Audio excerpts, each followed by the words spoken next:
The AK-74 is a much underappreciated and overlooked rifle, even though today it is perhaps the most important gun in the world. Rarely talked about or even known outside of hardcore gun circles. If you mention it in conversation, the average person is probably going to correct you and say, wait, don't you mean AK-47? But no, the 74 is a completely different rifle, the younger brother to the 47. The fact that the numbers are inversed is just pure coincidence. So let's get to know this piece of machinery a little bit better, and find out why it's always center stage in every news story nowadays. But to know the story of the younger, first we must tell the story of the elder.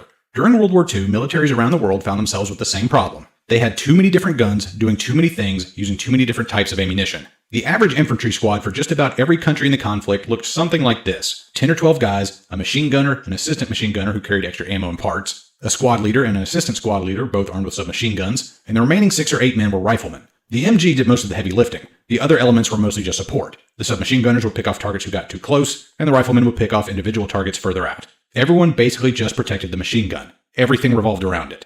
This squad formation did work, quite well in fact, but here's the problem with it. I'll use the German military to illustrate. The machine gunner would be using an MG42 firing 8mm Mauser. The submachine gunners would be using MP40s firing 9mm Luger. And the riflemen would be shooting Kar-98s firing 8mm Mauser. The rifleman and the machine gunner used the same type of ammo, but the Kar-98s fed their ammo through a 5-round stripper clip, and the MG42 used a belt-fed ammo system. There was no way to feed one into the other, so for all practical purposes, they might as well be using 2 different types of ammo.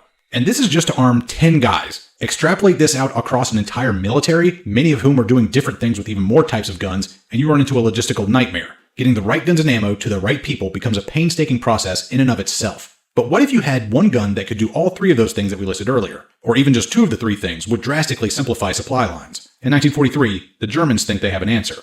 The Sturmgewehr, or assault rifle, was a gigantic leap forward in weapons development. It fired a new 8mm Mauser Kurz, or shortened round. It was essentially the regular 8mm Mauser round with the case cut in half. But during testing, engineers found that it could still reliably hit targets 400 meters out, which, as luck would have it, was the average engagement distance at the time. It could fire in semi-automatic with each press of the trigger, or in fully automatic with just a flip of a switch. Since it used less gunpowder, it recoiled less, and could be fired full auto easily like the MP40 submachine gun, but could still hit targets at a distance like the Kar-98. It's also made with stamped sheet metal, so it can be made quickly and cheaply. It was perfect. But by 1943, the Germans are losing the war pretty badly on the Eastern Front, and by 1944, it's all over but the crying. They literally do not have the raw materials necessary to pump these things out in numbers they need, and even if they did, it probably wouldn't have turned the tide of the war. However, the men who had this issue to them loved it. Even Germany's enemies, the Americans and the Soviets, revered the Sturmgewehr, and anytime they could scoop one off a slain German, they did and put them to work. The Soviets liked the idea so much that they copied the idea of a shorter intermediate cartridge and rolled out the 7.62mm by 39mm, and pushed it into service with their new semi-automatic rifle, which was a rival to the American M1 Garand, the SKS. But the Soviets want to up the game. The SKS can fire 10 rounds before having to reload. They want a select-fire gun in the same vein as a Sturmgewehr that can fire 30 rounds from a detachable box magazine, and they want a lot of them. Enter one Mikhail Kalashnikov. Mikhail was a tanker in the Red Army, but he gets injured so badly that he'll have to sit out for the rest of the war. He was a machinist by trade, and while he's laid up in hospital, he doodles some designs for a new submachine gun for the Army. An officer sees this and gives him the drop on an oncoming set of trials for a new assault rifle the Soviet Union wants to adopt. Mikhail works his way into the trials, but there's one small hang-up. He sucks at drawing, and he needs someone to draft the blueprints of his designs for him. He gets paired up with a woman named Ekaterina Moiseyeva, who is a very talented engineer and can make all the blueprints that are necessary. The two hit it off, and later they get married, and even have a son named Victor, who will go on to be a prominent small arms designer himself. A real chip off the old block. But right now, Mikhail and his ragtag team of machinists who are working after hours from their day jobs get something cobbled together after a lot of failed attempts, and unveil their rifle for the trials. The Automatov Kalashnikov Type 1. They're going up against the big dogs, though. Every prominent Soviet gun designer is here. And as the trials conclude, to everyone's shock, the Kalashnikov wins out. It was just stunningly reliable. You can drop it in 10 feet of water, douse it in sand, throw it in the mud, freeze it, run it through the scorching desert, throw it out of a helicopter, run over it with a truck. The thing will just not stop working. A soldier with very little training can disassemble it and reassemble it in less than a minute, and it needs next to no upkeep, and it'll still shoot straight. In 1947, the Soviet Union adopts the rifle known as the Automatov Kalashnikov model of 1947, the AK-47. In the 50s, it is reworked to be made out of stamped sheet metal instead of one piece of milled steel. The metal is as thin as 1 millimeter in some places, but its resiliency isn't affected at all. Now the AK has another notable quality. It's cheap.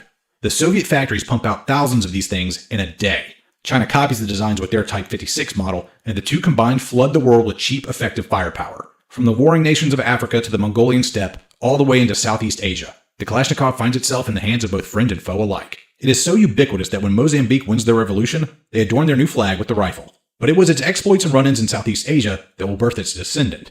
In the 1960s, North Vietnamese and Viet Cong soldiers fighting the Americans in the Vietnam War report back that the Americans are using a new space-age rifle made of plastic and all black, and it even fires a newer, smaller round. In the wake of World War II, the nations of Europe, America, and Canada formed the North Atlantic Treaty Organization, NATO.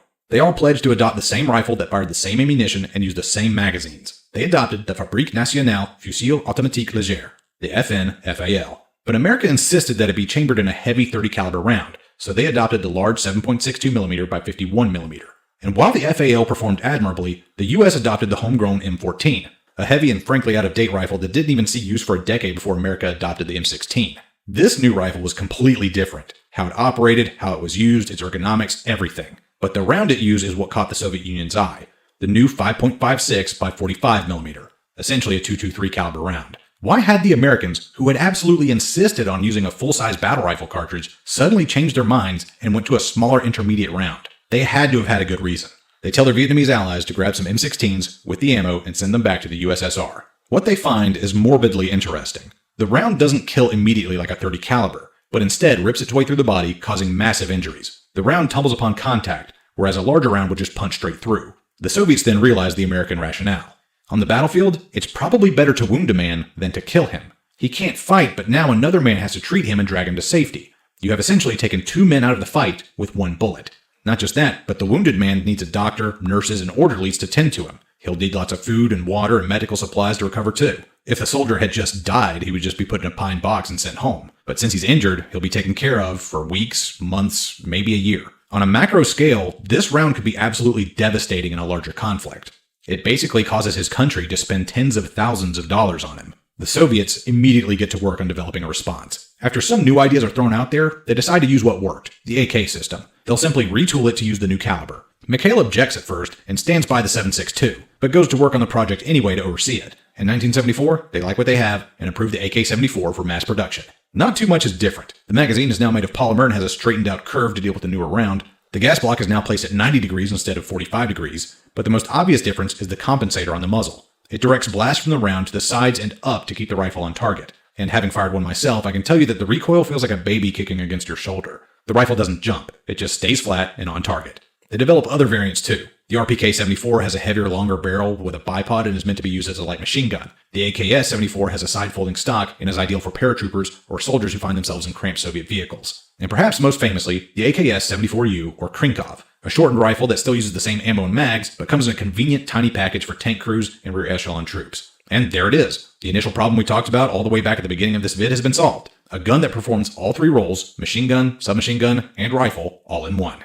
And uses the same type of ammo and the same magazines. Perfect. But the new round the 74 fires is arguably an improvement over the NATO 5.56. Their round, the 5.45mm by 39mm, has a longer, more aggressively pointed bullet and is less affected by wind and gravity. But a variant of it, the 7N6, is perhaps the most notable. With a hollowed out point, the front end will crumble upon impact, thus have greater reliability when it comes to tumbling through a target, and thus doing more damage. Its steel core could also defeat pretty much all body armor of its day. It was an outstanding round, and wouldn't have to wait long to be tested in the fires of combat. In 1979, the Soviet Union had overthrown the leader of Afghanistan in a coup and installed their own strongman as leader. But when locals turned against him and Pakistan got involved, the USSR announced a full-blown military occupation would be undertaken. Kabul, the capital, was landlocked and only a few mountain passes kept supplies coming in. Their adversaries, the Mujahideen, had occupied the tribal areas, and all they had to do was take up positions overlooking the passes to stifle Soviet involvement. What ensued was nearly 10 years of Soviet troops moving from one mountaintop to another playing whack-a-mole. Wherever one Afghan position failed, two more would take their place, and the fighters would just disappear into the poorly mapped tribal regions and blend in with the locals who supported them. The extremely high altitudes meant that helicopters had a lot of problems, and the rough roads meant that the new T-72 tanks couldn't pass, so they had to use older T-62 tanks. In battle, though, the Afghans spoke of the horrors of the Soviet weapons. The 7.6 was dubbed the poison bullet, as it would not kill someone immediately, but let them slowly die of their wounds over the course of hours, or sometimes even days. Though that sounds nefarious, just remember us Americans invented it first. And we even have a version of the 7.6 ourselves, the M85 Green Tip, a round with a steel core just like the 7.6. Although Soviet troops fought admirably, Afghanistan is where empires go to die. It is practically unconquerable. All told, some 26,000 troops lost their lives between 1979 and 1989, and the Soviets withdrew, having gained absolutely nothing. Not too long after, the Soviet Union itself would collapse on Christmas Eve, 1991. With the stroke of a pen, over a dozen new nations were created stretching from Mongolia to Berlin. The West cheered, the East braced itself for what was to come. In the ensuing power vacuum the USSR left in its wake, dozens of conflicts erupted all over Eastern Europe and Central Asia. The Tajikistan Civil War, the South Ossetia War, the Chechen Wars, the Georgian Civil War, the 1993 Russian constitutional crisis, the Siege of Sarajevo, the Bosnian Genocide, the Kosovo War, all that, and I have only just begun to show you the tip of the iceberg. Eastern Europe descended into a black cauldron of violence from which it still has not recovered. And all throughout, the familiar crack of the AK-74 could be heard from the steppes of Ukraine all the way out to the mountains of the Caucasus. In the 90s, Mikhail was called up one last time to modernize his rifle for the coming new millennium, the AK-100 program. Russia was still producing AK-47s for foreign buyers, as well as AK-74s, all of the variants, and AKs in other calibers. But those rifles, despite looking similar, had almost no interchangeable parts. They required completely different assembly lines. So Mikhail and his team developed a new series of rifles based on the AK-74M, or modernized version. Now you could make about 9 different variants with only about 3 or 4 non-compatible parts. Really, the only things that needed to be changed were the bolt carrier, and barrel. Everything else was interchangeable. The AK-74 was modernized again in 2012, with standardized rails for mounting optics and accessories, as well as a collapsible stock. Dubbed the AK-12, Mikhail didn't work on the project, but he did live to see it before his death in 2013. However, the rifle proved to be fairly expensive, and was reworked when it was finally distributed to the front lines, and reports from the front in Ukraine in 2022 have been mixed to say the least, with lots of fit and finish issues, as well as optics that won't hold zero. The handguards and rails tend to drift over time, thus you have to constantly recalibrate your sights. These problems mean that most soldiers on both sides still use the venerable AK-74. The AK-74 series of rifles were not the most important guns of the 20th century, but they may very well be the most important guns of the 21st. You see them on the nightly news constantly now, used by friend and foe, east and west. And with instability always hounding that part of the world, you will likely see them for a long, long time to come. It's the best of both worlds. The hard-hitting, no-nonsense reliability of Soviet engineering mixed with an innovative round that was scientifically manufactured by the West to do its job extraordinarily well. East meets West made this rifle, and now it fights for East and West. Anyway, I'm Slapshoes. Thanks for watching, and until next time, y'all take it easy. Please subscribe to the channel to listen to more about other World War II military campaigns. Thank you so much.